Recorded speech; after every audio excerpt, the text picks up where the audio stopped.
News that matters. Fox 40 News at 5 starts now. Right now, the Sacramento City Council is meeting, discussing a proposal aimed at keeping renters from being forced out of their homes. Glad you're with us tonight at 5 o'clock. I'm Nikki Lorenzo. And I'm Eric Harriman. The City Council is calling the plan the Tenant Protection and Relief Act, but activists and policy experts are calling it rent control. Fox 40's Doug Johnson joining us live now from Sacramento City Hall with more on what both sides are saying about that. Doug.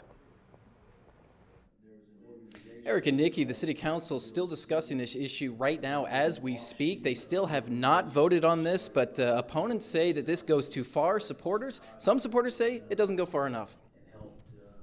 Housing is a human right. The calls for rent control in Sacramento have now reached the mayor and City Council. We need this rent control, not only for state workers, but for California for all. This afternoon, the Sacramento City Council voted on what it's calling the Tenant Protection and Relief Act, an idea supported by Mayor Darrell Steinberg. We cannot afford to have more fragile people, lower income people, are not all fragile, but low income and fragile people lose their tenancies, period. The act makes it so owners of apartments and duplexes built before February of 1995 may only increase rent each year by no more than 6%, plus inflation. It is a really incomplete strategy. Opponents, including the California Apartment Association and the Sacramento Metro Chamber, say the act will scare away investors and developers who are crucial for building more apartments. You are limiting an already limited supply when the real issue, the real thing that you need to focus on is building more units. But supporters, including the Service Employees International Union, or SEIU, and the Alliance of Californians for Community Empowerment, or ACE, believe the move will stop rent gouging by who they're calling greedy landlords. And before this vote even took place, hundreds of activists came into City Hall to show their support for this new act.